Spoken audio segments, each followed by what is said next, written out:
ನಮಸ್ಕಾರ ಎಲ್ಲರಿಗೂ. ನಮ್ಮ ಲದಾಖ್ ಟ್ರಿಪ್‌ನ 7ನೇ ದಿನ ಇವತ್ತು. ಪ್ಯಾಂಗಾಂಗಲ್ಲಿ ನಾವು ಸ್ಟೇ ಮಾಡಿದ್ದ ಕಾಟೇಜಿಂದ ಚೆಕ್ಔಟ್ ಮಾಡ್ಕೊಂಡು ಹಾನ್ಲೆ ಕಡೆ ನಮ್ಮ ಪ್ರಯಾಣ ಶುರು ಮಾಡಿದ್ವಿ.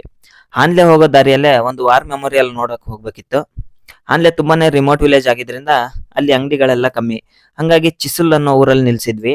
ಅಲ್ಲೇ ನಮ್ಮ ಊರಿನ ಫ್ರೆಂಡ್ಸ್ ಸಿಕ್ಕಿದ್ರು. ಸ್ವಲ್ಪ ತಿನ್ನಕ್ಕೆಲ್ಲ ಐಟಮ್ಸ್ ತಗೊಂಡು ಮತ್ತೆ ಪ್ರಯಾಣ ಮುಂದುವರಿಸಿದ್ವಿ. ನೆಕ್ಸ್ಟ್ ನಾವು ಹೋಗಿದ್ದೆ ರೆಜಾಂಗ್ಲಾ ವಾರ್ ಮೆಮೋರಿಯಲ್‌ಗೆ. 1962ರಲ್ಲಿ ಆಗಿದ್ದ ಇಂಡಿಯಾ ಚೈನಾ ಯುದ್ಧದಲ್ಲಿ ಮೇಜರ್ ಶೈತಾನ್ ಸಿಂಗ್ ಮತ್ತೆ 113 ಜನ ಸೈನಿಕರು ವೀರಮರಣ ಹೊಂದಿರ್ತಾರೆ. ಅವರಿಗೆ ಗೌರವ ಸಲ್ಲಿಸೋಕೆ ಅಂತಾನೆ 1963ರಲ್ಲಿ ಈ ವಾರ್ ಮೆಮೋರಿಯಲ್ ಸ್ಥಾಪನೆ ಮಾಡಿದ್ದಾರೆ. ಆದ್ರೆ ಇದನ್ನ 2021ರಲ್ಲಿ ರಿನೋವೇಟ್ ಮಾಡ್ತಾರೆ. ಅದನ್ನು 114 ದಿನದಲ್ಲಿ. ನವೆಂಬರ್ 18, 2021ರಲ್ಲಿ ರಾಜನಾಥ್ ಸಿಂಗ್ ಅವರು ಇದನ್ನ ಉದ್ಘಾಟನೆ ಮಾಡ್ತಾರೆ. ಯುದ್ಧದಲ್ಲಿ ವೀರಮರಣ ಹೊಂದಿದ 114 ಜನ ಸೈನಿಕರ ಹೆಸರು ಈ ಗೋಡೆ ಮೇಲೆ ಹಾಕಿದ್ದಾರೆ. ಅಲ್ಲೇ ಇದ್ದ ಶೈತಾನ್ ಸಿಂಗ್ ಆಡಿಯೋ ವಿಜುವಲ್ ಹಾಲ್ನಲ್ಲಿ ಯುದ್ಧದ ಟೈಮ್ನಲ್ಲಿ ಆಗಿದ್ದ ಇವೆಂಟ್ಸ್ ಬಗ್ಗೆ ಒಂದು ವಿಡಿಯೋ ನೋಡ್ಕೊಂಡು ಹೊರಗೆ ಬಂದು ಮತ್ತೆ ರೈಡ್ ಕಂಟಿನ್ಯೂ ಮಾಡಿದ್ವಿ.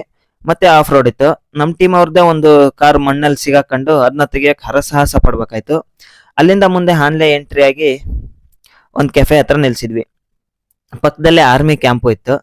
ಅಲ್ಲಿಂದ ನಾವು ಬುಕ್ ಮಾಡಿದ ಹೋಮ್ ಸ್ಟೇಗೆ ಹೋಗಿ ಊಟ ಮಾಡಿ ನಮ್ಮ ದಿನಾನ ಎಂಡ್ ಮಾಡಿದ್ವಿ. ವಿಡಿಯೋ ಇಷ್ಟ ಆಗಿದ್ರೆ ಲೈಕ್ ಮಾಡಿ, ಫಾಲೋ ಮಾಡಿಲ್ಲ ಅಂದ್ರೆ ದಯವಿಟ್ಟು ಫಾಲೋ ಮಾಡಿ. ಡೀಟೇಲ್ಡ್ ವಿಡಿಯೋ ನೋಡಬೇಕು ಅಂದ್ರೆ ಅಲೆ ಮರಿ ಅಭಿ ಅಂತ ಯೂಟ್ಯೂಬ್ ಚಾನಲ್ನ ಚೆಕ್ಔಟ್ ಮಾಡಿ. Thank you.